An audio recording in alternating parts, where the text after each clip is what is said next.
Good morning students. ચાલો આપણે સ્વાધ્યાય 6.3માં આગળ વધીએ. પહેલાં 1 થી 6 દાખલા મેં કમ્પ્લીટ કરાવેલા. છઠ્ઠા દાખલામાં મેં એવું કીધેલું કે બાકીના દાખલા તમે જાતે ગણજો, અને મેં ફોટોકોપી પણ મૂકી છે. એમાં તમારે જોઈને બાકીનું કમ્પ્લીટ કરી લેવાનું રહેશે. દાખલા બધા જાતે ગણવાના છે. હું દર વખતે બોલું છું, ફોટોકોપીમાં ફક્ત જોવાનું જ છે. હવે આપણે કરીએ 7 થી 10 દાખલાને અત્યારે કમ્પ્લીટ કરીએ. એક નિશાળના ધોરણ 8ના તમામ વિદ્યાર્થીઓ મળીને 2401 રૂપિયા પ્રધાનમંત્રી રાષ્ટ્રીય રાહત ફંડમાં ફાળો આપે છે. આટલા રૂપિયા છે ધોરણ 8ના વિદ્યાર્થીઓએ જમા કર્યા છે. હવે એની શરત શું છે? વર્ગમાં જેટલી સંખ્યા છે તેટલા રૂપિયા દરેક વિદ્યાર્થી દાનમાં આપે છે. એટલે કે આ બંને વસ્તુ સરખી છે. જેટલી સંખ્યા હશે એટલા જ વિદ્યાર્થીઓ એટલા જ રૂપિયા દાનમાં આપે છે. તો વર્ગમાં વિદ્યાર્થીઓની સંખ્યા કેટલી હશે? ધારી લઈએ, આપણને ખબર નથી કે કેટલા વિદ્યાર્થીઓ છે, પણ એટલું ખબર છે કે ધારો કે, હું એમ નથી કહેતી કે આના 10 હોય, એટલે કે ધારો કે જો 10 વિદ્યાર્થીઓ હોય તો 10 જણ કેટલા રૂપિયા આપે? 10 રૂપિયા જ આપે. એવું કહેવાનો મતલબ છે વર્ગમાં જેટલી સંખ્યા છે એટલા જ રૂપિયા દરેક વિદ્યાર્થી દાનમાં આપે છે. ધારો કે 25નો ક્લાસ હોય, એક વર્ગમાં 25 સંખ્યા હોય તો દરેક વિદ્યાર્થી કેટલા રૂપિયા આપે છે? 25 રૂપિયા આપે છે. એમ તો વર્ગના વિદ્યાર્થીઓની સંખ્યા કેટલી હશે? તો આપણે ધારી લઈએ કે વર્ગમાં વિદ્યાર્થીઓની સંખ્યા એક્સ છે. તો કેટલા રૂપિયા આપશે દરેક વિદ્યાર્થી? એક્સ રૂપિયા આપશે. બરાબર ને? ચાલો દાખલો કઈ રીતે થાય તે નોટમાં જુઓ.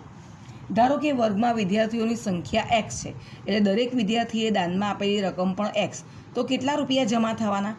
વર્ગમાં એકત્ર થયેલો કુલ ફાળો, એટલે કે કુલ વિદ્યાર્થી ગુણ્યા દરેકે આપેલી રકમ.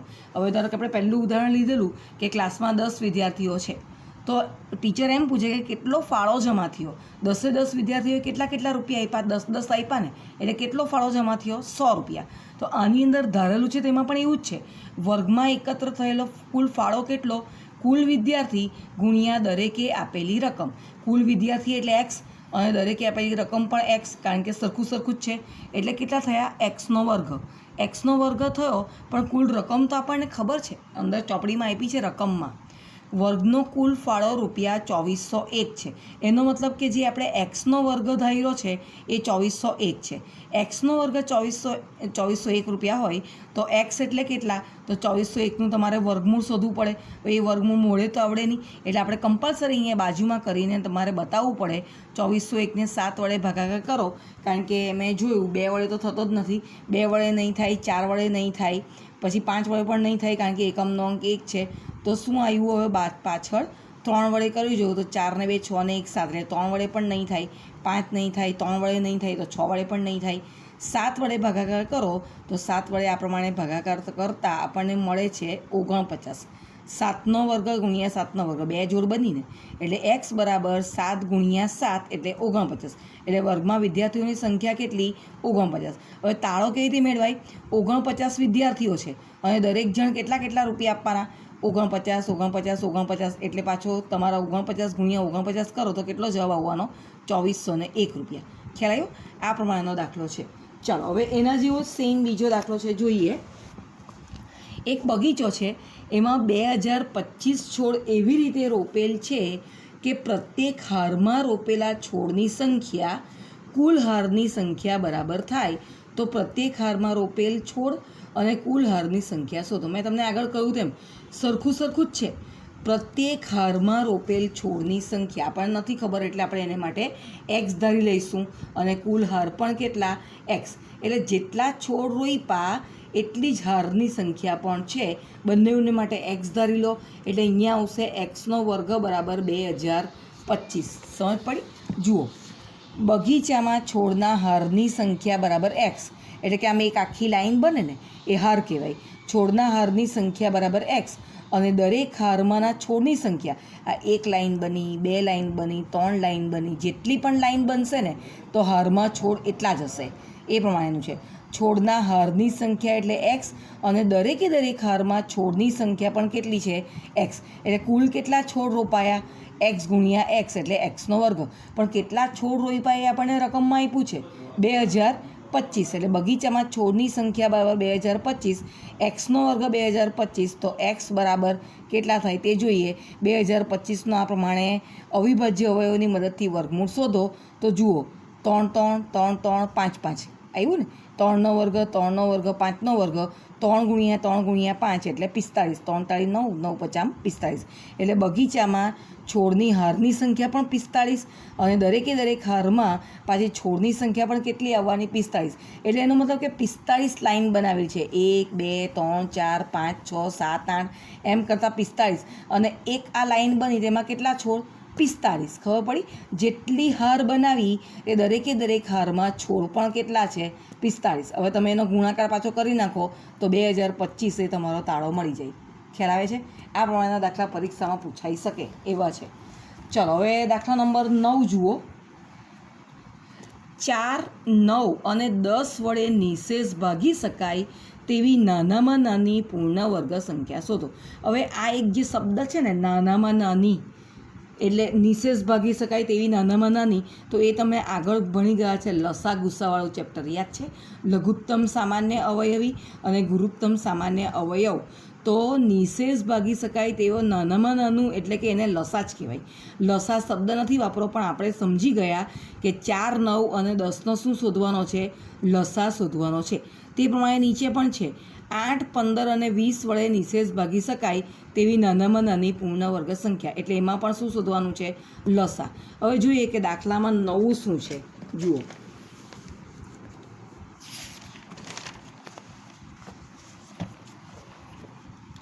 નાનામાં નાની સંખ્યા એટલે કે લસા, કે જેને તેના બધા જ અવયવો વડે નિશેષ ભાગી શકાય. લસા જે સંખ્યા આવશે ને એને 4, 9 અને 10 3 વડે નિશેષ ભાગી શકાશે. ચલો હવે લસા શોધતા આવડે છે?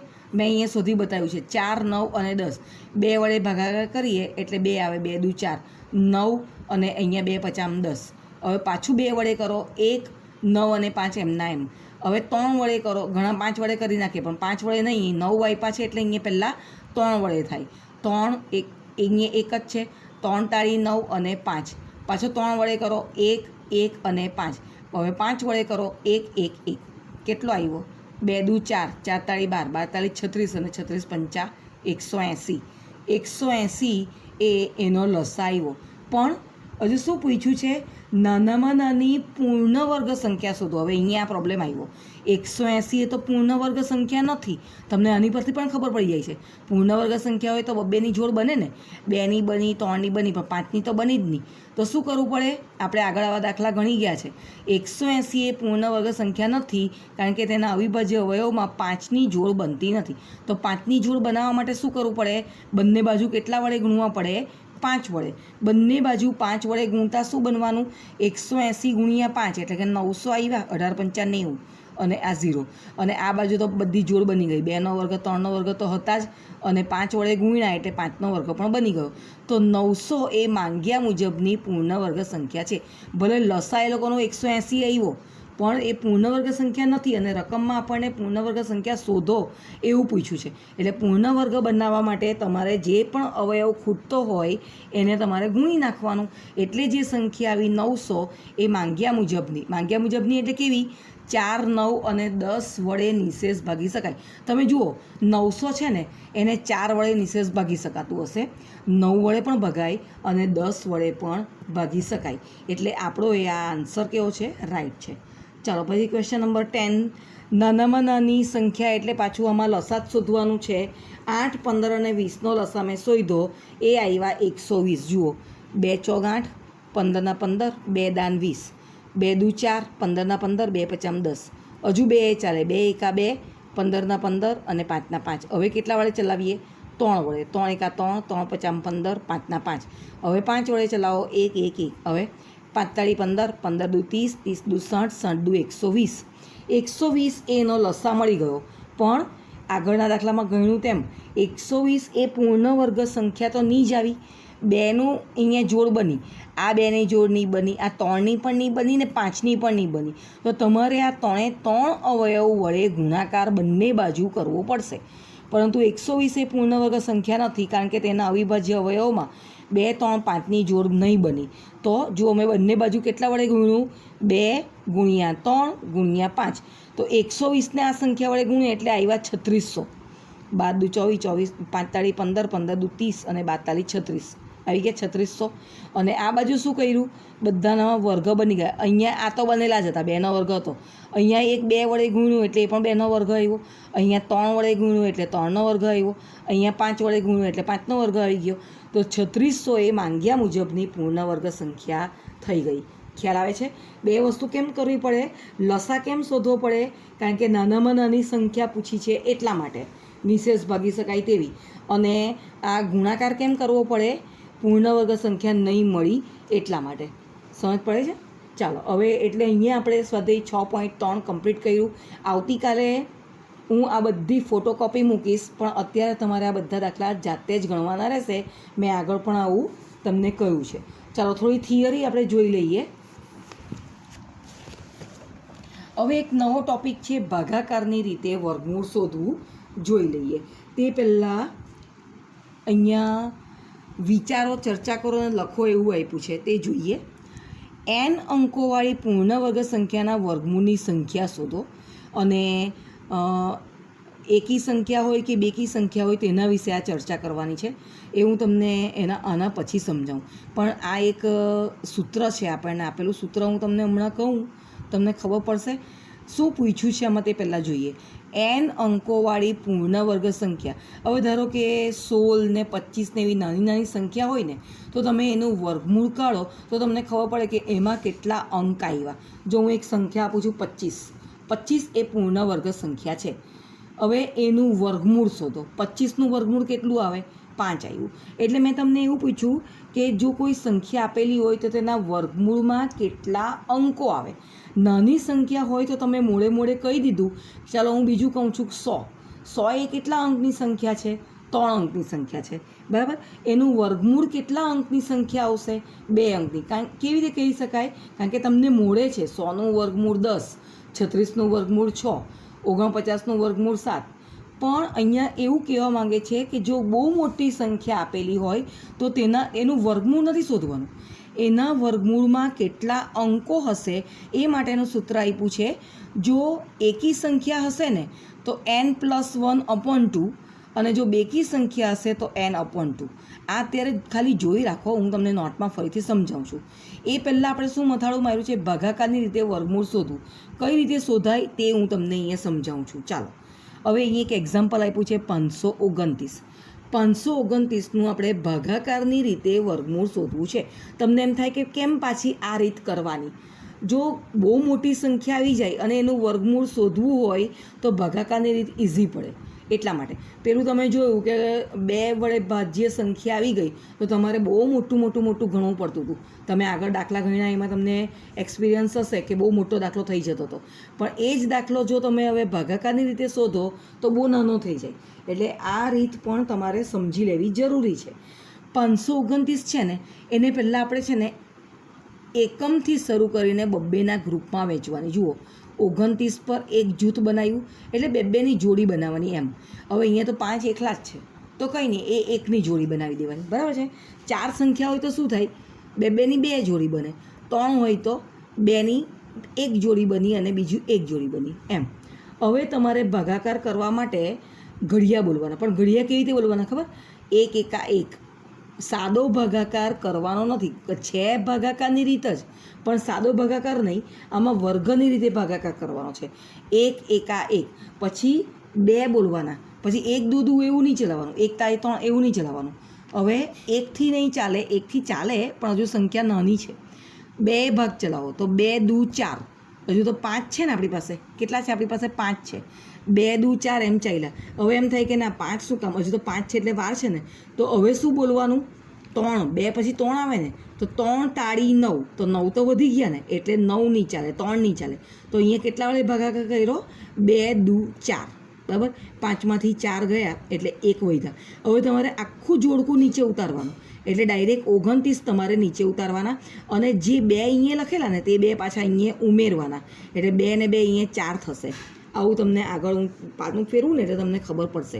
શું કીધું મેં, આખા 29 નીચે ઉતારવાના એટલે અહીંયા સંખ્યા આવી જશે 129. આ 2 છે એ 2 પાછા અહીંયા ઉતારવાના, સરવાળો કરવાનો, 2 + 2 એટલે 4. હવે શું કરવાનું તે તમે જુઓ.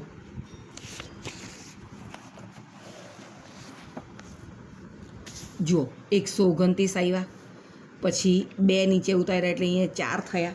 હવે જોજો, હવે હું અહીંયા 1 લખીશ ને એટલે શું બોલવાનું? 41 એકા 41, પણ આપણે તો 129 છે, બરાબર? એટલે બહુ હજુ તો વાર છે. પછી હું અહીંયા 2 લખીશ ને, 4ની બાજુમાં અહીંયા લીટી છે, જોયું? એટલે આપણે અહીંયા સંખ્યા લખવાની. 1 અહીંયા લખો તો 41 એકા 41, પણ 129 અને 41 તો બહુ મોટો ડિફરન્સ છે. અહીંયા હું 2 લખું તો સંખ્યા કઈ બની ગઈ?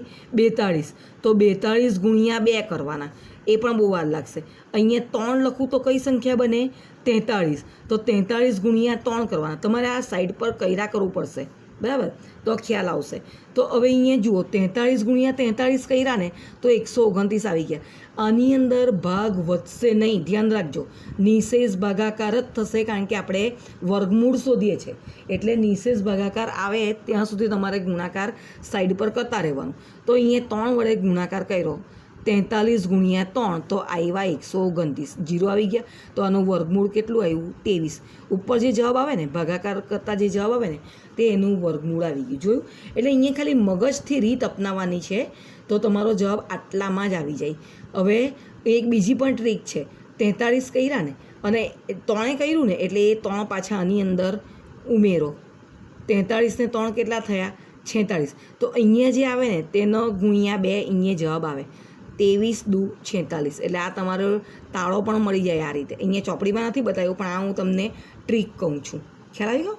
એટલે આ એક મેથડ છે ભાગાકારની રીતે વર્ગમૂળ શોધવું. ચાલો, હવે બીજું એક ઉદાહરણ પણ આપ્યું છે, તે પણ જોઈ લો. 4096.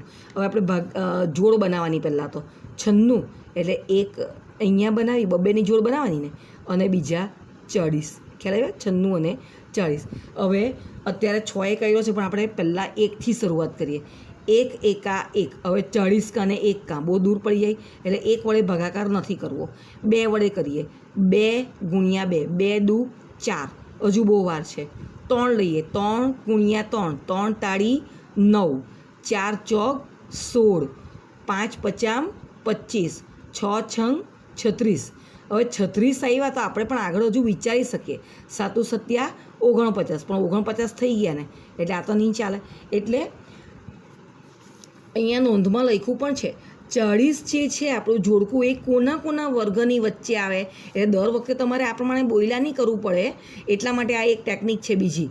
40 એ કોના વર્ગની વચ્ચે આવે તે જોઈ લેવાનું. 6નો વર્ગ 36 અને 7નો વર્ગ 49. એટલે આ બંનેની વચ્ચે 40 આવ્યા એટલે આપણે કેટલાએ ભાગ ચલાવવાનો? 6 ભાગ ચલાવવાનો. ખ્યાલ આવશે? 6 છંગ 36, કેટલા વધ્યા? 4 વધ્યા. ઉપરથી કેટલા ઉતારવાના? 96. હવે જે કરવાનું છે તે 6 પાછા અહીંયા ઉતારવાના, એટલે 6 ને 6 કેટલા થયા? 12. બરાબર છે? ચાલો નીચે આવો, જુઓ 496 આવ્યા, 12 થયા. હવે આ એક જરાક અઘરું છે, એટલે અહીંયાનો સ્ટેપ તમને યાદ રહેવો જોઈએ. અહીંયા 1 લખું એટલે 121 બને, તો 121નો કેટલા વડે ગુણાકાર કરવાનો? 1 વડે. પછી અહીંયા 2 લખું તો કેટલા બને? 122. 122ને કેટલા વડે ગુણવાના? 2 વડે. તમારે અહીંયા 6 છે એ ધ્યાન રાખજો. 3 લખું તો 3 વડે ગુણાકાર કરવાનો. 123 ગુણ્યા 3, તો 3 તાળી 9 આવવાના. 4 લખું તો 124 ગુણ્યા 4 કરવાના. તો આ કદાચ આવી જાય, કારણ કે 4 ચોક 16 થવાના ને. શું લખું છું એ ખબર પડે છે ને તમને લોકોને? આવી રીતે કરવાનું છે. જુઓ 124 છે ને, 124 ગુણ્યા 4 કરો એટલે આવી ગયા 496. મેં તમને કહ્યું જ છે કે નિશેષ ભાગાકાર જ આની અંદર થશે. હવે 124 એટલે 4 કર્યા ને, એ 4 તમારે અહીંયા ઉમેરવાના, એટલે 128. તો જુઓ અહીંયા જવાબ 64 આવ્યો ને, 64ના તમે ડબલ કરો એટલે અહીંયા 128 આવી જાય. એટલે તમારો 64 જવાબ જે આવ્યો એ કેવો છે? સાચો છે. બરાબર? એટલે આનું વર્ગમૂળ શું આવ્યું? 4096નું વર્ગમૂળ આવ્યું 64. ખ્યાલ આવે છે? અને કઈ રીત કહેવાય? ભાગાકારની રીત કહેવાશે. ચાલો હવે પાછું પેલું આપણે આગળ કરીએ અને તે જોઈએ. સંખ્યાનું અનુમાન કરવું. અનુમાન કરવું એટલે શું? ખાલી આપણે શોધવાનું નથી, પણ આપણે એવું કહી શકીએ કે એના વર્ગમૂળમાં આટલા અંકો હશે. બરાબર? ચાલો જુઓ, જેટલી જોડી બને ને એટલા અંકો આવે. 529માં કેટલી જોડી બનેલી? 1 અને 2. ભલે 1નું હતું, આમાં 1 જ અંક આવ્યો, પણ જોડી તો આપણે 2 બનાવીને, એટલે કેટલા આવ્યા? 2 અંક. તો જુઓ એમાં 2 અંક આવ્યા ને, 23. આની અંદર જુઓ 4096 છે, એમાં કેટલી જોડી બનેલી? 96નું એક ગ્રુપ બનેલું, 40નું બીજું ગ્રુપ બન્યું. તો એમાં વર્ગમૂળના અંકો 2 હશે. તો જુઓ 64માં 2 અંકો જ આવ્યા ને. આવું છે. તમે જેટલું પણ જોડી બનાવશો એટલા અંકો એના વર્ગમૂળમાં હશે. બરાબર છે. હવે તમે અહીંયા જુઓ 1 44 0 0. આમાં કેટલી જોડી બની? 1 2 નું જૂથ બનાવવાનું ને. આ એક જૂથ, આ બીજું જૂથ ને આ ત્રીજું જૂથ. તો તમે આનું વર્ગમૂળ શોધશો, એનું વર્ગમૂળ જે પણ આવતું હોય તે એમાં કેટલા અંકો હશે? 3 અંકો હશે. ખ્યાલ છે? આવું અનુમાન કરીને આપણે લખી શકીએ. ચાલો હવે આપણે અહીંયા આવીએ. પ્રયત્ન કરોમાં જુઓ. નીચે આપેલી સંખ્યાનું વર્ગમૂળ શોધ્યા વિના જણાવો કે મળતા વર્ગમૂળના અંકોની સંખ્યા કેટલી હશે. જોયું? વર્ગમૂળ શોધવાનું નથી. જો તમને એક જ માર્કમાં આ પૂછાય તો તમારે એની સામે ડાયરેક્ટ જવાબ જ લખવાનો રહેશે. 25 600. હવે આપણે જોડકું બનાવીએ, જૂથ બનાવીએ. જુઓ, આ 1, આ 2 અને આ 3. તો એના વર્ગમૂળમાં અંકોની સંખ્યા કેટલી હશે? 3. ખ્યાલ આવી ગયો ને? આ પ્રમાણે કરવાનું છે. હવે આમાં જુઓ કેટલા છે? 1 2 3 4 5 6 7 8 9. 9 અંકો છે. એટલે આ 1, આ 2, આ 3, આ 4 ને આ 1 5. એટલે કેટલા અંકો આવશે? 5. અને આમાં આ 1, આ 2 અને આ 3. એટલે કેટલા જૂથ બનવાના? 3 જૂથ. એટલે વર્ગમૂળમાં અંકોની સંખ્યા કેટલી આવવાની? 3. હવે તમને જો 2 માર્કનો દાખલો પૂછાય, 1 માર્કનો દાખલો હોય તો તમને સમજાયું એમ બરાબર કરીને બાજુમાં જવાબ લખી દઈએ એટલે 1 માર્ક આપણને મળી જાય. પણ જો આ જ દાખલો 2 માર્કમાં પૂછાય તો એનો રીત આપણે કરવી પડે. એ રીત કેવી રીતે કરવાની તે જોઈ લો. નોટની અંદર એનું સૂત્ર મેં લખ્યું છે, મેં ચોપડીમાં સમજાવ્યું તે. n અંકોવાળી પૂર્ણવર્ગ સંખ્યાના વર્ગમૂળની સંખ્યા જો n બેકી હોય ને તો n ભાગ્યા 2 ડિવાઇડેડ બાય 2 કરી નાખવાનું, કારણ કે આપણે બબ્બેની પેર બનાવીએ છીએ. જો n એકી હોય તો એની અંદર 1 ઉમેરીને ડિવાઇડેડ બાય 2 કરવાનું. આ એનું સૂત્ર છે. જુઓ 25600 આપણે ગણ્યું ને કે 3 આવશે જવાબ. 3 કેવી રીતે આવ્યા? આપેલ સંખ્યામાં અંકોની સંખ્યા 5 છે. એટલે કે n બરાબર 5 એકી સંખ્યા થઈ. તો એકી સંખ્યા માટે કયું સૂત્ર છે? n + 1/2. એટલે n + 1/2 એટલે nની જગ્યાએ મૂકો 5. 5 ને 1 6, 6/2 એટલે 3. જો રકમ એટલે તમે માર્ક જોઈ લેવાના. 2 માર્કનો દાખલો હોય તો આ પ્રમાણે ગણવાનું. ચાલો પછી આમાં આપેલા સંખ્યામાં અંકોની સંખ્યા બરાબર 9. એટલે એકી સંખ્યા થઈ. એટલે 9 + 1/2 10/2 એટલે 5. એટલે આમાં આપણે આગળથી જ જવાબ આપણે આપી દીધેલો કે આમાં વર્ગમૂળમાં 5 અંકો હશે. એના પછીની છે 5 અંકવાળી સંખ્યા. એમાં પણ છે n બરાબર 5 એટલે એકી સંખ્યા અને વર્ગમૂળમાં એનું સૂત્ર આવશે શોધવાનું n + 1/2 6/2 એટલે 3. ચાલો હજુ થોડી થિયરી બાકી છે પણ એ આપણે બીજા વિડીયોમાં કરીશું. અત્યારે આટલું કામ કમ્પ્લીટ કરી નાખજો. પ્રયત્ન કરો અને જે આગળના દાખલા છે તે આપણે બીજા વિડીયોમાં મળીશું. Okay, by.